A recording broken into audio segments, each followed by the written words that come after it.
And welcome to everybody. I'm watching the participant number going up and up. So this is a wonderful turnout of Villanovans to hear tonight's keynote speech. And I want to take this opportunity to welcome Ms. LaDuke to Villanova, even though it may be by way of Zoom. We're very happy to have her here and be present with us. And it's an honor to have her visit our campus even virtually.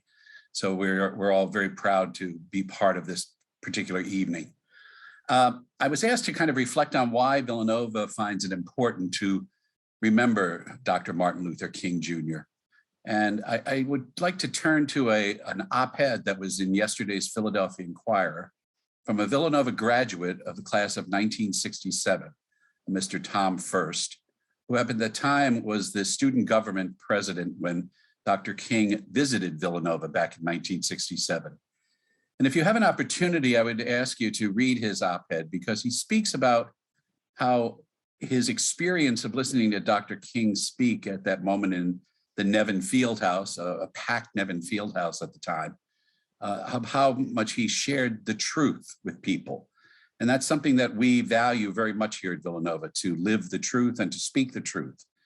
And he goes on to speak at the times we live in and the dialogue and debates that are going on between people around a number of different topics, whether it be politics or COVID or the management of COVID or wherever it may be. We hear various voices speaking, and he reminded all of us as I was reading this op-ed that and listening to Dr. King was always a man who spoke the truth, tried to call people to an awareness of who they were and what they were about, and the role that they played in ridding this country of anti-racism, of really living our lives in dedication to one another, of being a community that is inclusive of all people. And so as we celebrate this great man on Villanova's campus, a man who once visited us, I ask that all of us continue to reflect on how we live the truth, the real truth, how we dialogue with each other to really discover who we are and what we are about. And more importantly, how we build a greater community, a community that includes all and is recognizing the value of all people.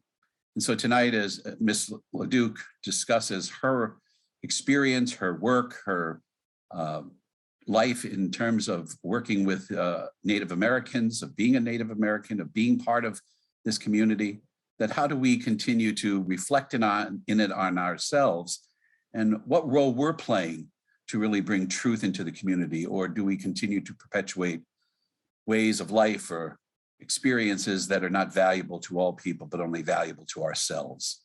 So let us open our hearts and our minds, as we often do at Villanova, listen to the words, the experience, the life of Miss LaDuke, and let us reflect as we go forward from here to the rest of our semester and the rest of our life here at Villanova, how Dr. Martin Luther King once spent time on this very campus, calling us to live in truth and unity and love. So Ms. LaDuke, welcome to Villanova. We are honored to have you.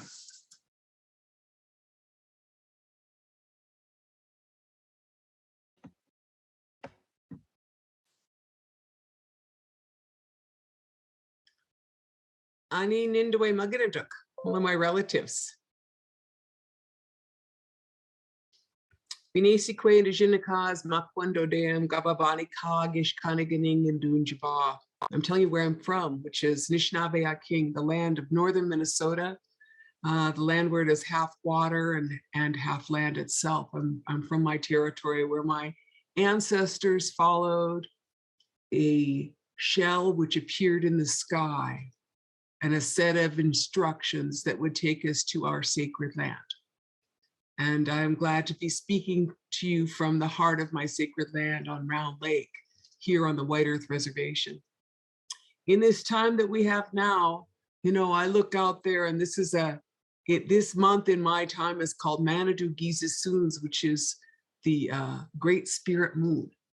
And it is followed by a moon called the Maybenagizis, the Sucker Moon, moon Onabonagizis, the hard-crusted snow moon, Ishkigamizikigizis, the maple syruping moon, Wabagonagizis, the flower moon, and then we have our mean Gizis, the blueberry moon. I thought I would share with you a little bit about my community and my language. And also something about like maybe that you notice that our calendar is based on a land, a sacred land. Because to us, our land and the place that we are is a sacred place. There's not a single moon in the Anishinaabe calendar that is named after a Roman emperor. We are people who have a land-based way of life. We all live in the same world. And this is a time when we can see catastrophes of biblical proportions that are surrounding us, whether it is the pandemic with which we are faced, or it is the catastrophes of climate change, the fires to the west, the ice caps melting to the north, disasters of the east, and the hurricanes of the south. We know that we are in times that were prophesied by our ancestors, in times that we see upon us. And so I am happy to give this lecture to you or visit with you about this time and how we as Anishinaabe people see this time. We call it the time of the seventh fire. And in that time of the seventh fire, we are told that we have a choice between two paths. One path they say is well-worn, but it is scorched. And the second path they say is not well-worn and it is green. It is our choice upon which path to embark. That's this moment, the moment of the choice. And so I'm going to tell you about our people, and I'm going to tell you about our choice.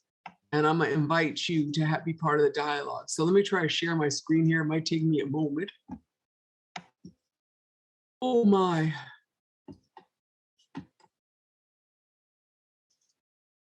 I think this is what we were going to use.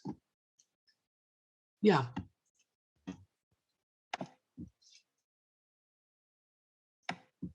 Okay.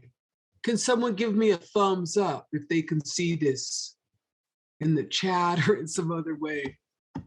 Is there a thumbs up? Can you all see the screen? Okay, well, I'm gonna go with it. That's yes, because no one pulled me out here. This is where I'm from. It's the water protector. I'm a water protector. I'm just gonna tell you that. This is some art from our territory. This is in downtown Duluth, and Indigenous women have by and large been invisible, and often we have been missing and murdered.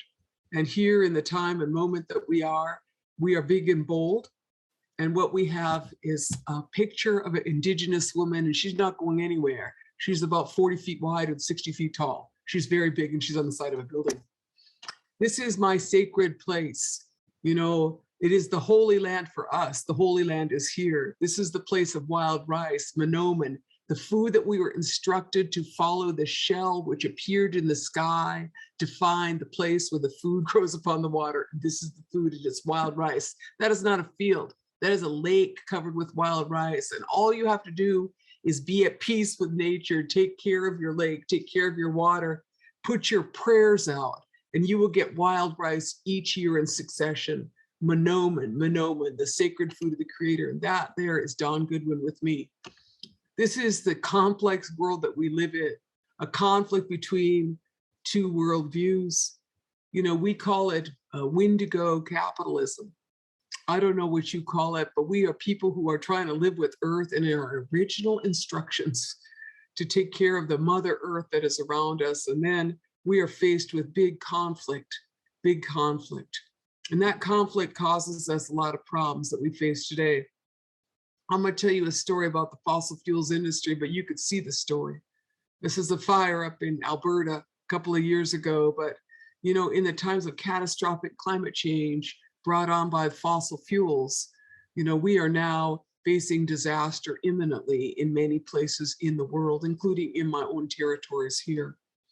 You know, the thing is that climate change is not just a disaster that is upon us, but it is something that we don't know how to pay for. You know, you're young students and you're going to go off into colleges, and what we're seeing here is like this disaster of the pandemic itself is brought on upon by the destruction of biodiversity. That is, you start going in places where little bats are and destroying them so that you can make a profit off the forest. And you're going to end up with disasters of biblical proportions. When we don't got, as we know, the fact is that we don't have a way to pay for that. And so you know, the best thing to do is sometimes to do what Martin Luther King would have done, which is stand your ground. So this is me for the last year. I'm having an anniversary of this event on the left was on the 9th, which is a few days ago. That's to say that I'm a water protector. And for the past 8 years, I've faced a multinational corporation called Enbridge, a Canadian company putting in a tar sands pipeline through our territory. This is our people standing up to this pipeline company last year in January. That picture me on the right, that's exactly where I am. We are on an Enbridge construction site. And we are doing what Martin Luther King would have done, which is we're standing up for the rights of people to continue to exist over the rights of the corporation's right to destroy your environment. And the people last and fight all year. This is in August. This is at the Army Corps of Engineers office in downtown Duluth. I really like this picture because I feel like what a courageous young man, and how the heck did he get up there? You know, I was looking up at that young guy thinking, man, that's right. And Martin Luther King would have been proud of him too. And Martin Luther King would not have been proud of this situation. This is what it looks like. This is the deep north. This is not the deep south. This is the deep north. This is northern Minnesota, Hubbard County. Hubbard County, the county next to where I live, where today 38% of the people in jail in Hubbard County, I guarantee you, are Native American from my reservation, Ojibwe and Anishinaabe people. And we are 2% of the population in that county. That's what the deep north looks like. It looks a lot like the deep south, but this is full of brown people, not black people. This is what was in my driveway last year as we had a group of water protectors who had moved onto territory, the easement to which the driveway is something that our organization held, actually personally in my name. One day we look out there and there are all these police officers that are keeping in people who are keeping people into their property and not letting them leave their property. What am I telling you? I'm telling you that in the state of Minnesota, a $9 billion tar sands pipeline was put in last summer over a lot of people. 1,000 people were arrested and charged trying to stop the tar sands pipeline, because why would you add the single largest tar sands pipeline in the world at a time of climate catastrophe? And this county allowed them not only to steal the water, 5 billion gallons of water in the deepest drought in history, you know, in recent history, since the Dust Bowl. You know, what happened in the state of Minnesota is that Enbridge paid for all of the police. In order to put in their pipeline, a condition of their permit was that they paid for the police of northern Minnesota to oppress and arrest water protectors. Now that is kind of a problem, I think, when a foreign multinational pays for your police force and you go down your driveway and this is where you are. Now I am, you know, this is my arrest right here. And this is my kids that are standing on their horses that are watching their grandmother and other grandmothers get arrested. And we are standing here protecting the Shell River.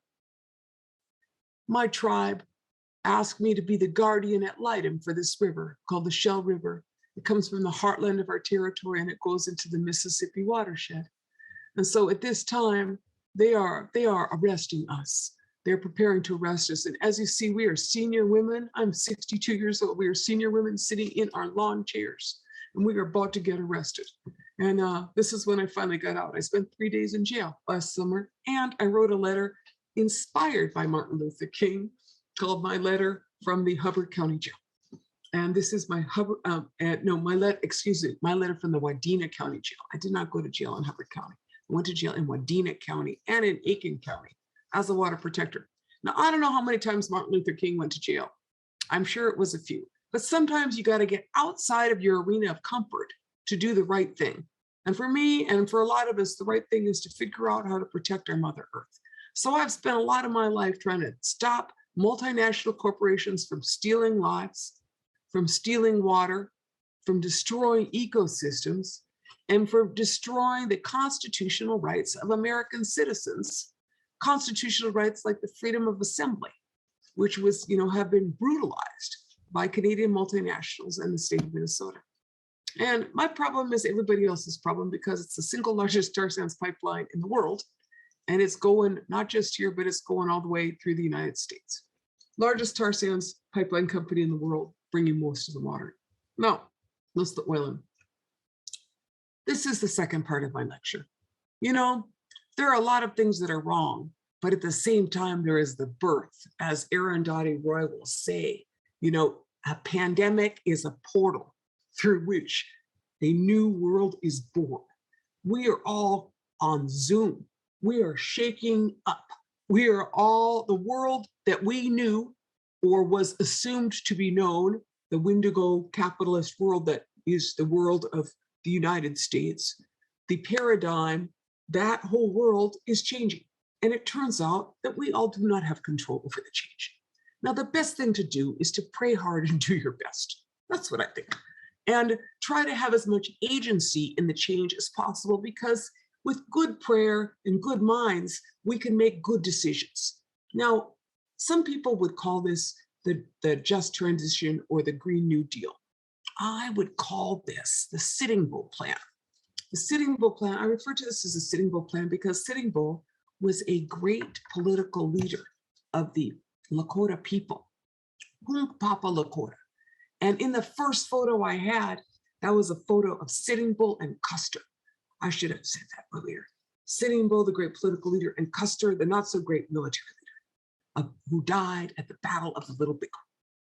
Having said that, Sitting Bull said many great things, but one of the things he said that I think is always gives me heart is he said, let us put our minds together to see what kind of future we can make for our children. Let us put our minds together to see what kind of future we can make for our children. And that is really what we must do. We must all put our good minds, our good purses, and our good hearts together to make the future, because that is how change is made. That is what Martin Luther King told us. It is not the no invisible hand of Adam Smith out there. That is Tesla. No, that's not what I mean. But what I'm saying is, look, is that social change is made by people like us. There's no social change fairy. Here's my people. Here's my farm. Here's my grandkids. Here's all these kids that came and lived with me during COVID. I still live with half these kids. You know why? Because it's COVID. Why? Because I actually think that re-indigenizing in education and learning how to farm and to be full Anishinaabe people is well-being. Well-being. Minopamata well-being. And so we live at this hemp farm. That's my little granddaughter. She's a little bit older now. And then we farm. So we all live in the same fossil fuel era. I live in the same country in the world that you do. But I am trying to address my addictions to fossil fuels and to help be part of the transition into a post-fossil fuel economy, because I think that that's how we're going to survive, because my instructions in the time of the seventh fire told me that that's what we need to do. So this is us doing some hand tilling. This is my woman powers. And we are a powerful bunch of women, and there's even more of us now. And we are in the garden, in one of our gardens. And then this is one of them. This is Kara Knowles, and she is planting corn with a team of ponies. Oh my God. Now we have even upped the horsepower, and I've got Percheron teams. We are really trying to grow all of this food in a post-petroleum economy. Now you are out there in Pennsylvania, you live by the Amish. So do I, they are my neighbors. Now I may not want, be of the same cultural practice or religious practice. I'm not a Christian, I'm a Daewin person. But I like their choices on technology often, and they're very similar to Anishinaabe people and their values. And so post-petroleum, I think it's time to wean ourselves of the habit and be more honest about our labor. And then go and make some wild rice, harvest our sacred foods. This is my grandson. This is my grandson, Ande Goons Neeland, and he is pulling his grandma around, and we're getting wild rice. And that's how you do it. We grow our food, we harvest our food, we take care of our land so we can eat, and we grow these really cool potatoes. So this is the potato museum. But look, the solutions are in our teachings. What am I trying to say? That GMOs, genetically modified organisms, and other industrial agriculture does not provide food security. What you need is not a monoculture, but a monoculture is dangerous. What you need is biodiversity.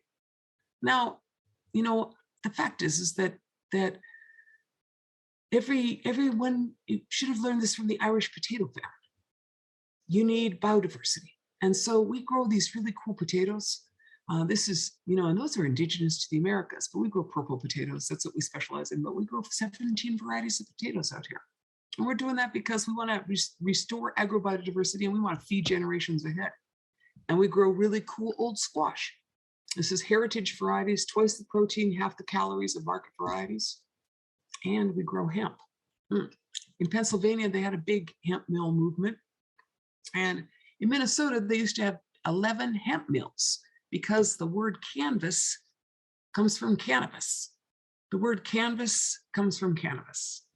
And so that is to say that the opportunity for transforming the materials economy from a fossil fuels-based economy to a carbohydrate-based economy is being actualized right now. And that's what we want to do. This is our hemp crop. This is my sons, my nephews, my partner, my brother.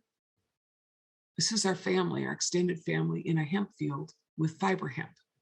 And you can make paper, you can make all kind of forest-related products. I'm interested in hemp wood, hemp insulation, and you can make textiles that aren't toxic.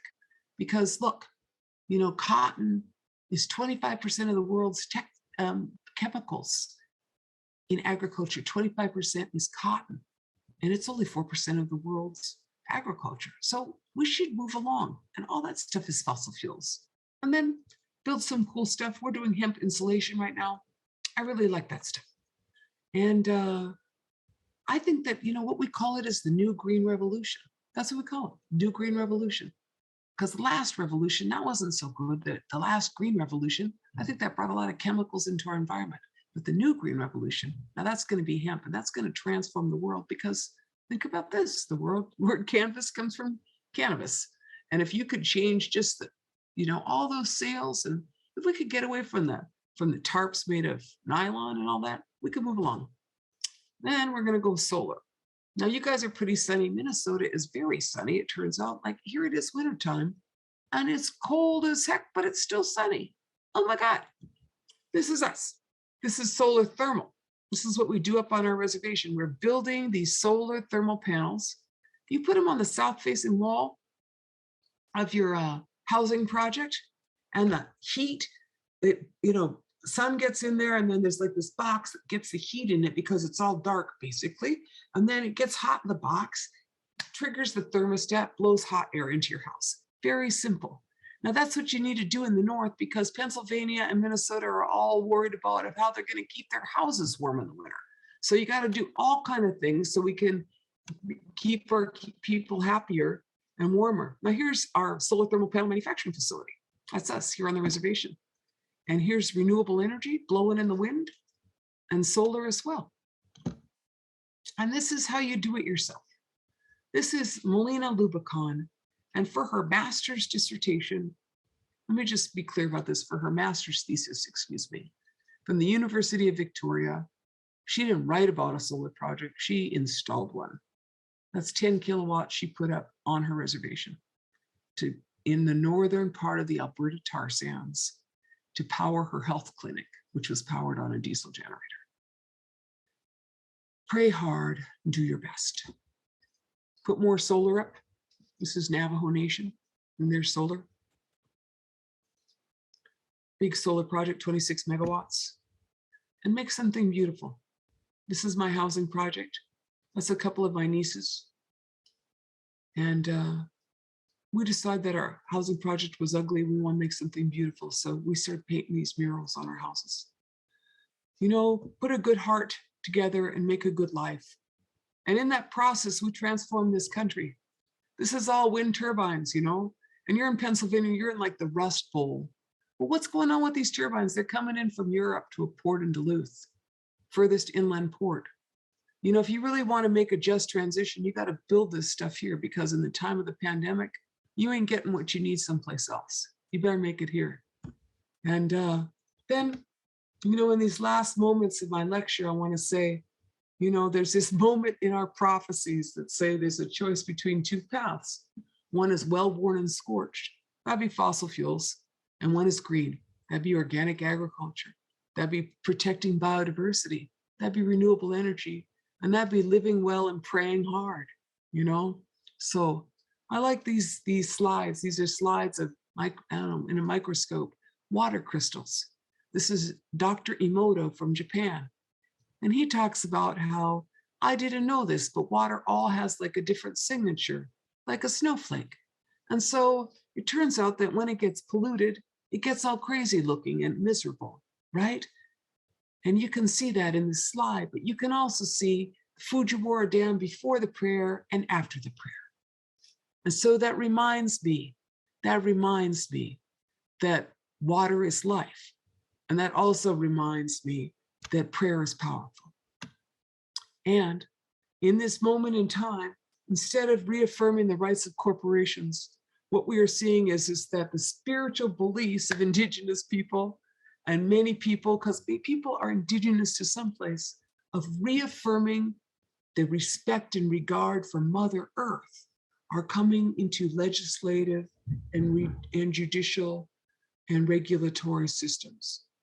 And so what I am saying is that in 2008, the country of Bolivia, led by Evo Morales, reaffirmed the rights of nature as a part of their constitution, as did Ecuador. My tribe has reaffirmed the rights of wild rice to exist, the right to be free of contamination, genetic engineering, and the right to continue in perpetuity. We reaffirm the rights of Winona or wild rice. And elsewhere, other tribes are reaffirming the rights of rivers. And in Aotearoa, New Zealand, the rights of rivers are also reaffirmed. So to me, this is this opportunity to not only do the right thing, but to change laws that reaffirm and protect Mother Earth. And in the process, this is kind of the counter to the manifest destiny. You know, we'll bring back life. We'll bring back life. We'll reaffirm it. We'll bring back good heart, good mind, you know, and make something beautiful. Here's some granddaughters, you know, teach them well, because they're the generation ahead. And, you know, I want to thank y'all for asking me to speak. Happy to, this is our organization, Honor the Earth. And I'm super grateful to be with you tonight. Be good.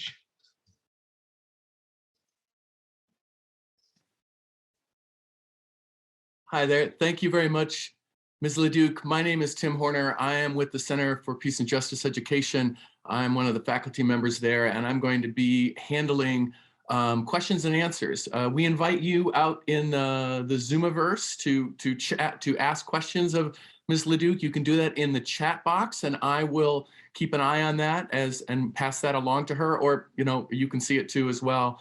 But to start things out, it usually takes a while for these questions to populate because people are paying attention and they're listening and now they're reflecting, and hopefully they will be asking some questions too. But I wonder whether you could sort of get us into this mindset. When you opened today, you made reference to us as all your relatives. I'm wondering whether you can talk about the importance of that phrase, especially when it comes to understanding food. Especially when it comes to understanding sort of what I would call ontology. I'm theologically trained, but a way of being in the world that has to do with food and thinking about seeing the world as our relative, like related to us, can help us to understand how far we are from that. For most of us who grew up in colonial culture, sort of trained to be colonizers in our way we see the world and the way we act in the world. Do you know when I'm saying those things, does that trigger? I do. Yeah. And thank you for your question. I mean, I think that like in Anishinaabe teachings, in Dinaway Muganatuff, relatives are winged, finned, roots, paws, and hands. A relative is all of those. And so for instance, I'm Bear Clan. And so the bear is, my relatives, my Dodam, my clan, and we think about in Anishinaabe teachings, we live very close to our relatives. Like we're pretty close with our team here. I mean, that's just to say I live in the middle of the woods, right? And in that, you learn things from watching them. So I think about things like that. I think an Anishinaabe leadership model is really like geese. Why do I say that? Because if you watch a flock of geese migrating, you see that there's not one in charge all the time, because it's too hard to be the one that's in the leadership all the time. You have to have shared leadership. That's like totally counterintuitive to hierarchy, right? But I'm like, in our organization, so that's what I'm saying. So you learn about medicines from an animal because you watch that animal get well. I've eaten mushrooms after I saw an animal eat the mushroom. And then, which is, I don't advise everybody to do that, but, I guess what I'm saying is that you learn, or even like family parenting. I'm very interested in, like they say, raised by wolves. Well, actually, the wolf parenting system is probably highly functional. It's like group parenting, and they say it takes a village to raise a child. And I will tell you that that is true. I have raised a lot of children from other, we collectively parent, right? And so what am I saying is that you can learn from your relatives of all kinds, and then also we are all relatives as humans. I know that there's been a lot of, racist people that are really big about how like we're all different, well, we're all like 99.9% same, and I know that's really disappointing to some people, but like I'm good, I'm good. There's some people I don't want to be related to for sure, but so. Yeah, that's great. There's a couple questions that come up here. I'm talking about someone that wanted to expand more about being a water protector and a civil rights activist, and the sort of the similarities or the differences and sort of how that metaphor or that role sort of resonates with you. Yeah, I consider myself kind of a responsible human being. That's kind of what I think I am. I'm like saying, I don't think you should pollute the water. That's not being an activist. That's like having common sense, but then like, that's an activist thing. So why am I an activist in the multinational corporation that just like contaminated 28 streams isn't a terrorist? Mm-hmm. Who gets to say what's what? That's criminal. I just wrote this story for the, paper up here again. They're the criminal. I'm not a criminal, But what happens is that to be a water protector up here is illegal. It's criminalized. Mm-hmm. And so, I go down there. What they're doing is wrong. I spent 7 years trying to make the system work. I didn't miss a beat. I attended every regulatory hearing. We filed every single intervention, and they accelerated this project during COVID. They totally mismanaged any kind of regulatory system, and they gave away the state to a Canadian multinational, to put in the last tar sands pipeline.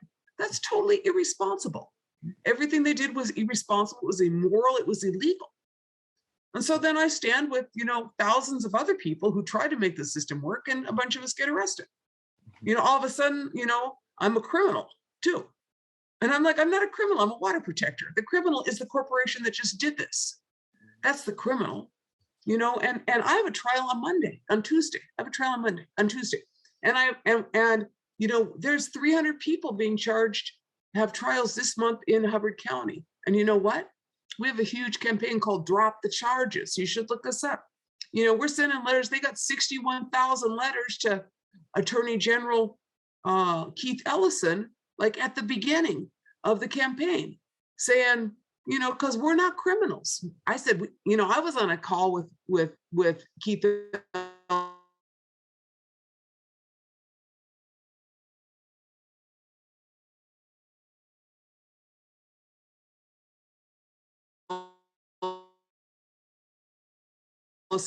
I want to, because I defended, she had a Purple Heart for this one.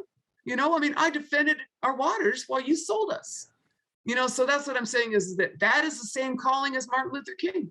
That is all the same calling as stand for what is righteous, stand for what is pono, and you're going to get some knocks. 3 days in jail. I was like, okay, I'm sure King and certainly Nelson Mandela spent 28 years. What are you going to do? How long are you going to put me in jail for being a water protector, guys? Oh, I'm, as you can see, I'm very upset about this. And the thing is that it's not just my problem. The fact is that these laws are national. They're going national with these laws that would turn what I did into a felony. I have misdemeanor charges. But standing in front of a piece of equipment that's plowing through your forest to put in a tar sands pipeline, who's the criminal? Yeah, right? It is a quite exaggerated view of eminent domain. It's quite aggressive indeed. Yeah. There are two questions that are sort of related to this in a way. I mean, we have a lot of Catholic students. I mean, that we're a Catholic institution, so we have a lot of Catholic students. So, and students are always, at least the students that are probably on this call, are quick on the uptake to sort of get on board, but sometimes run into barriers about what to do. Right. So so there's that part of the question. Then another person asked about whether you're familiar with Laudato Si, which is Pope Francis's encyclical that came out a couple of years ago. And if so, what do you think of it? But if you're not familiar with that work, I still go back to the original one about what kind of advice do you give to undergrads who hear what you're saying and resonate with it and want to move in that direction, but are kind of wondering how. It depends on what your gift is. On one hand, I could say the most basic is get yourself aware, start telling your family, start moving some things around. I mean, because the time of the choices is upon us. It is, we are all living in the same time. And we also are in a time when we can see massive social movements changing things. I mean, me. I'm 62 years old. We've discussed this. And in my lifetime, did I think at any point that I was going to see 44 statues of Christopher Columbus fall? No. I thought that I was going to have to put up with looking at that guy and hearing that mythology and seeing all those Indian haters and conquistadors, right? I mean, I want to take down a bunch, Custer, all those guys. They should not aggrandize genocide. Well, how did those statues come down? Black Lives Movement. Yeah. Social movement. Be there, be present. Take some numbers out there. Pray hard too. I mean, there's a lot of things like that. And I never would tell you to get arrested. But I would say, in the teachings of Dr. King and others, sometimes you bear witness and you are present. And then figure out behind the scenes, like, maybe your parents got stocks, tell them to divest. Tell them to invest in solar. Yeah. Or they can join me about going after Mount Rushmore. That's my own personal, but right. That'll get you arrested pretty quickly. Can I ask you another? I'm going to follow up. There are some people that are writing things in the Q&A as well. And so there's a question in here, which says, who do you think is most to blame for many of our environmental issues today? Is it the federal government, local governments, or corporations? Or is it everyday people like us who remain ignorant? Well, I think there's two things. I think it's corporations, because corporations are considered natural persons under the law. They're considered to have the same rights as you and I. And the government did that, gave them those rights. But my point in that is that, look, if a corporation was a person, I mean, they would have a soul. People have souls, corporations don't. So it's not a person. Hold the line. Somebody's got to hold a moral line, And I think that dialogue really needs to be out there. I think that they're, the profit motive that United Nations has said, if the world's going to survive, corporations got to go, as we know, the profit motive. And then the other side is that, let's just be honest. I'm going to call it out. We got late stage affluenza here. It's called late stage affluenza. It's an illness. It's where we're all like sitting around in a fossil fuel economy with stuff imported from all around the world, acting like that's normal. And we're entitled to it. And then choosing at some level, because we live in this privilege of a bubble of whatever Ivy League school or whatever, I'm an Ivy League graduate. I got this. We live in this bubble that says, I'm just going to continue on my little thing.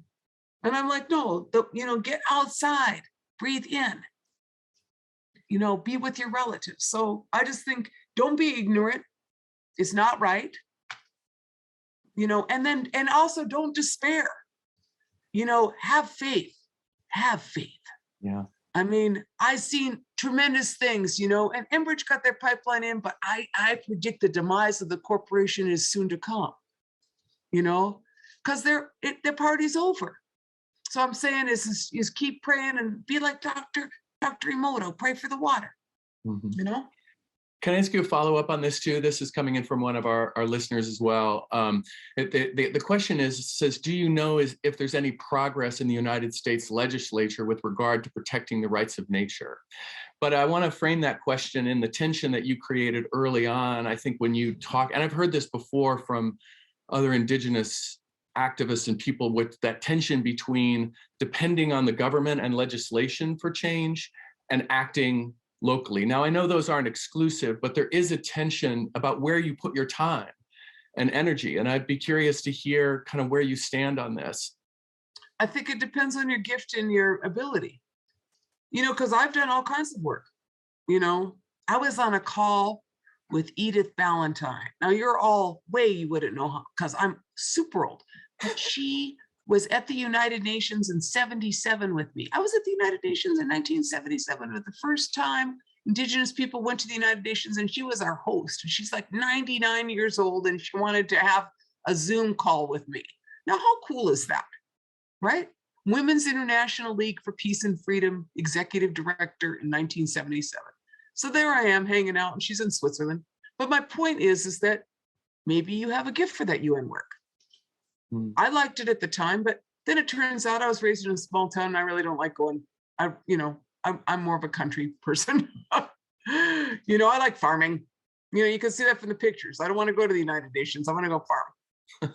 You know, so maybe you're going to change the world by becoming an organic farmer and growing hemp and helping us in the new green revolution and transform the materials economy. I mean, that sounds fun, you know? Or maybe, you know, you're going to help it with your media and information skills, you know, to inform, you know, about these issues. So nothing is mutually exclusive.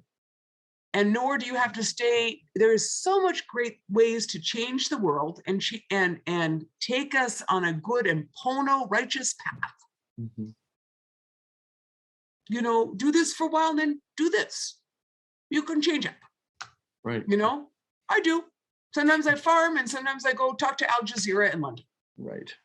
That level of discernment is something I think that a lot of young people are looking for, but that's a great answer, and I really appreciate that. There's another one that comes up here. Someone has asked about your vision for the future, and they ask, do you believe technology can solve the problems we face? Where do you believe the world is currently headed? Where do you wish it were headed? And what do you see as the role of technology and engineering in bringing the change about? And I would also add to that too, of just the idea of how does change fit into this vision or this way of being in your own sort of, I wouldn't say spirituality, but more about your way of being in the world and your relationship with technology. And I think this is what this question's getting at too. This is such an interesting question. Okay, because I think about this a lot. Mm-hmm. All right, so me, I'm kind of just north of the Amish. I'm just going to go with that because that's geographically where I am. Actually, they're on both sides of me. And I have horses, and I just went and I'm about to buy some more horses so I have horsepower for my farms. Okay. So that's me in technology. Probably not, but I fly, I drive, you know, I could do a lot less. What about GMO? What about GMO foods and the feeding hungry people? There's an argument often made within the scientific community that we have to have GMO or else we will not be able to feed the people of this planet. We are overpopulated. That's an absolute lie. Okay. That's an absolute more lie. About that?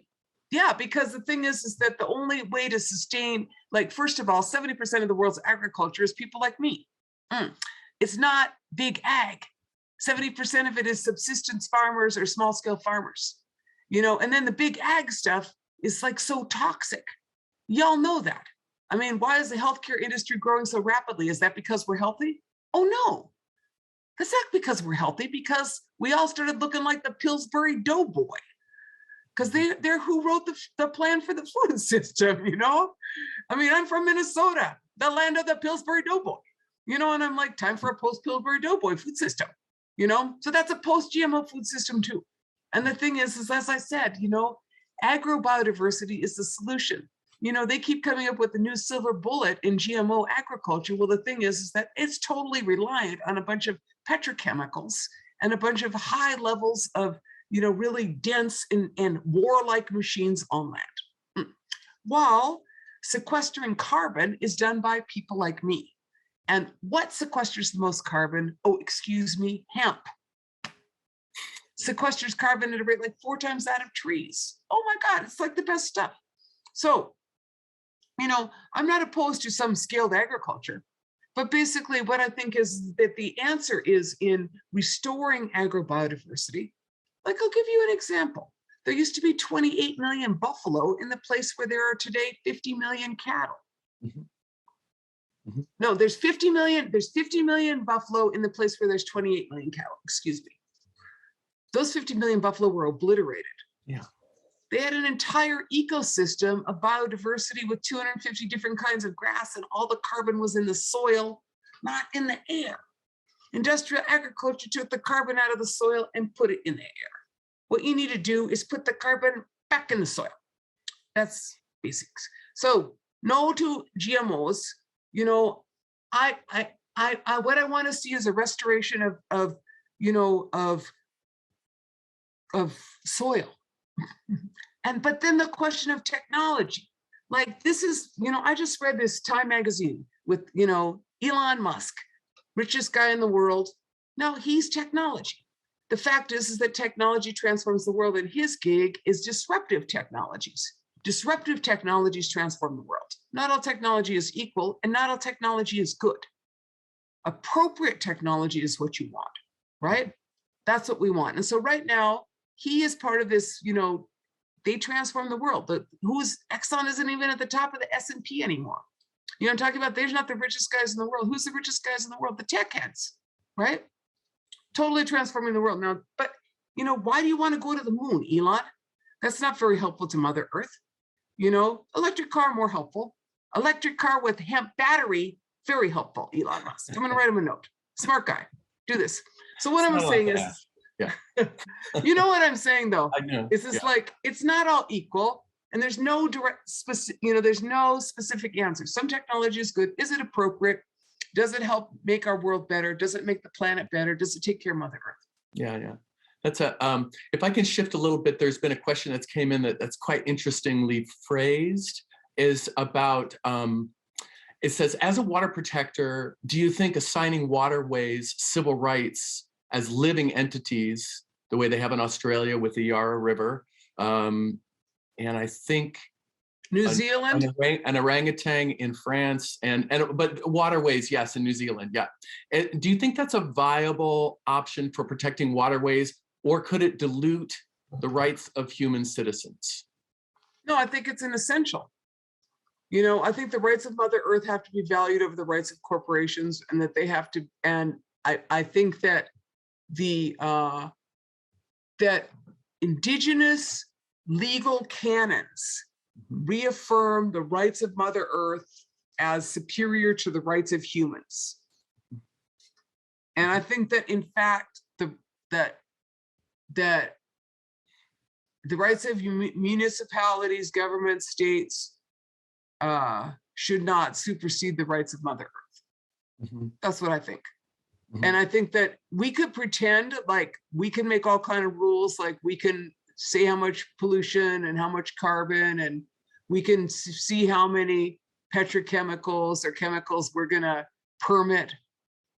And we can make up all kinds of stuff, but in the end, we got to drink the water. That's the rights of Mother Earth. That's the laws of Mother Earth. Yeah. So I try to keep my regulations in keeping with her laws. And that's how you don't want to pick a fight with her. It's not a good idea, and that's what's happening, In a follow-up question, this is from one of our students who is Indigenous, by the way. What advice would you give to the Indigenous youth, the next generation, to continue for the fight for water protection, since it is inherently our fight as the original water protectors? And I guess as a white person, I would also ask, is that to what extent how can I make that my fight too? But this is a question which is just targeted for Indigenous youth. I mean, speaking to Indigenous students, find your power and reclaim it, and it's in our teachings, It's not someplace else. It's in us. It's in our teachings. It is, and it is your right. And that is you. And in that is your instructions, and all of us got to be water protectors. Try living without that stuff. Can't do it, and somehow there's some perception, I'm sitting here looking at and water's worth more than oil. So why isn't it worth that much to keep? I'm saying, go buy yourself a bottle of Fiji water. Let me know how much it costs a pint versus a pint of oil. Right? I had old spiritual leader told me that a long time ago, Philip Deere, Muskogee Cree medicine spiritual leader. He said, Winona, one day it's going to cost more for water than gas. I was looking at him thinking, wow, that's how could that be? There you go. Yeah. Do you have a prediction? I've been tracking the Enbridge and TransCanada saga. I spent time up in Northwest BC with the Unistoten, stopping the Northern Branch. Yeah, in 2015. That was a kind of a dark time that we're chasing helicopters and doing stuff like that. And I wonder, I've been tracking it, but I'm really curious whether or not you think they will ever give up. TransCanada and Enbridge, will they ever do the calculation that it's costing them more money than it's worth and just stop? Yeah, they will. And they're doing it now. This is that line 3 was the single most expensive tar sands pipeline in history. And you don't get a tiara for that one. And I swear, I'm going to dog them with the crime that they have committed, and we're going to keep after them because it's criminal what they've done here. And so I'm not going to let them live it down, and we're going to blast it loud and wide. They're trying to continue this whole pipeline, through Wisconsin. Hearings are starting this week. They got to go all the way around the Bad River reservation, because Bad River, the tribe there, said you need to move your pipeline off our reservation. And so they're trying to get permission to go around them now. And they're having a hard time. And the governor of Michigan, as you know, has said they cannot continue under the Straits of Mackinac. And that's going to be by this summer. That's going to be heated up there. So what am I saying? I'm saying these guys should not get any medals. They don't get them. They're a Canadian multinational who's trying to hold the Great Lakes hostage. And the thing is that divestment, everybody's like, the Koch brothers got out of the tar sands. And then the Saudi sovereign fund dumped all their stock. I mean, what I'm saying is like, nobody wants to be there. What you got to do is get these guys to clean up their mess before they leave. I've parented a lot of kids, but I don't let the way the US government, the Minnesota government, let corporations act. I would never let a child act like that. Make a big mess and then make you clean it up. I'm like, you're grounded. Go to your room and clean your mess. I mean, right? Yeah. It's like crazy, Yeah. But it speaks to the power of that acquisition, that they're willing to lose money hand over fist for many years, and willing to. I can't figure out whether it's just inertia or just stubbornness, or whether they're calculating that they can wait this out. They are not calculating they can wait it out anymore. You know why? Because we just saw them. I don't know what it's called, but they cut the life expectancy of their pipeline by 20 years. So that they can depreciate more quickly, because they said tribal, federal, and state regulatory challenges and climate change had caused them to reevaluate their plans for use of the main line, Enbridge's main line into the country. And they cut it down 20 years. If you look up on the Honor the Earth website. So, I spent a lot of time watching this. I mean, as you likely know, I have a degree in economics from Harvard. I spent a lot of time looking at bad, what is it that it's called an asset? It's a liability. Tar sands pipeline is not an asset, that's liability, Yeah, it's a big mess, but takes a while. That's good to hear. I mean, I think it's encouraging, and I think it's important for the people listening and for our students to know. It's easy to just hear a parade of atrocity and bad news, because we're trying to raise awareness of things. And I don't think we sometimes give enough attention to the successes. And I think this is an example. Water protectors, land right protectors, whether it's in the US or in Canada, are making progress, and there are victories against some very big players that people wouldn't have said 15, 20 years ago. Yeah, no, I mean, this is totally David and Goliath. Yeah. This is like epic biblical stuff going on. I'm not a Christian, but we all know that this is the stories of monster slayers and small little heroes. Sometimes I feel like a hobbit, frankly. I mean, because you're looking at Sauron. I was like, whoa, that looks scary. I don't know whether somebody's got to put it together. And so that's the kind of courage you got to have. But our ancestors had courage. They did epic things. Yeah. And then you look out there and all the other pipelines got canceled. The Keystone got canceled, the Jordan Cove pipeline got canceled, the Constitution pipeline got canceled. And before that, the tar sands pipelines, Northern Gateway was canceled, as was Energy East. They're down to trying to get in Trans Mountain, or what's that called, Trudeau West. Yeah. I mean, they're the end of the party, and Canada is a pariah. And they should be treated like that, between the boarding school genocide, the residential school genocide just coming out there. The US is not in a position to point fingers when it comes to that. So I'll let other people point fingers at Canada until we get ourselves sort of out there and transparent. Yeah. But I'm saying that I feel quite often that Americans, because Canada has a healthcare policy and they play hockey or something, they think it's a nice country. Right. Excuse me. No, I get that. So good health plan. Export that instead of tar sands. We'll be good. For sure. There's another question that kind of gets at this in a ways of strategies. One of our instructors asks about, can you discuss the importance of working in a group with all of your gifts and supports to keep going when it's hard or dismissed or challenged? First of all, this is one of our spiritual leaders. Like, I am blessed with having like the coolest friends. I don't know how else to say it, but those guys are like so great. So anyway, Philip Whiteman, that's his name. I don't know how he got that name, but he's a Northern Cheyenne spiritual leader. One day he stops me. Oh, that's right. Outside of the United Nations, we were both at the UN gathering on Indigenous people, at a conference on Indigenous people. He says, Winona, the next economy is cooperation, not competition. That's what he says. And I was like, okay, Philip, I got you. But he's right. If you want to change the world, you got to work together. Find some pals. Well, the former economy was cooperation.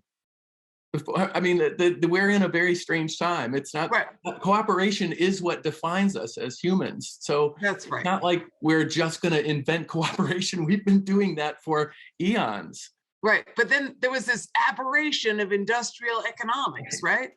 And what was I thinking about? Oh, I was thinking about this because this is, I was thinking about saunas. People used to bathe together. Mm-hmm. Not everybody had their own plumbing.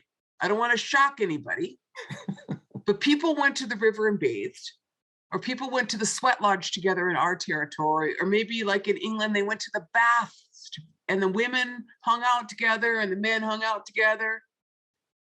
So we had collective societies that like got naked together. I don't want to embarrass anybody at the school there, but what am I saying? And then now we're like in this super individualistic world where we don't hang out, we don't cooperate. And well, y'all know what I'm saying. And we would need to become human communities again.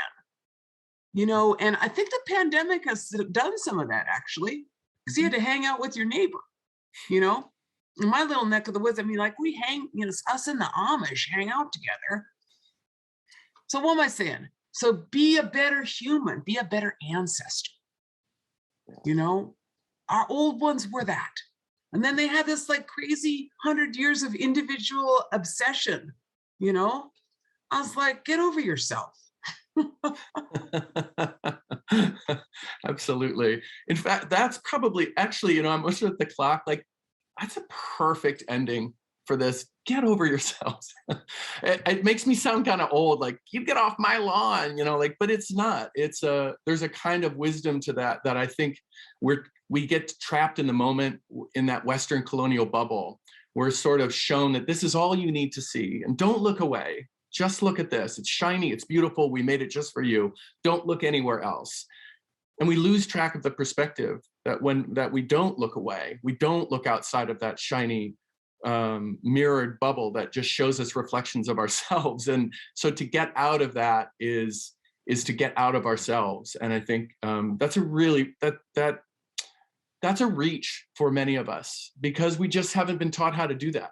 And so I think it feels artificial for many of us at first, and how to do that. But I think that's what we stand to learn from all of this, is a different way of being in the world, and being in relationship, not only with each other, but with everything around us in a different kind of way that is not taught in our tradition. Not at all. In fact, it is frowned upon, if not taboo, to even think like that.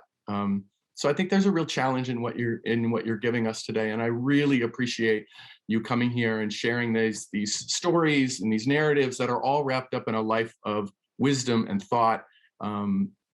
That it really is very, very helpful for us, and helpful for me too. So, I mean, on behalf of the center, on behalf of the university, it's my pleasure to thank you for coming to us. We were too shy of 300 students here today, and that's an impressive number for us. And that is a measure of the draw that this kind of talk has for our next generation of students, which I'm really hopeful about. And so I just want to express our appreciation to you, and thank you for coming with us. Yes, no, and thank you, Miigwech. Thank you for having me, and really the best to you. And let us pray together and do good things together. Absolutely. Miigwech. Thank you so much. And thank you everyone for joining us. I am officially signing off. You can depopulate.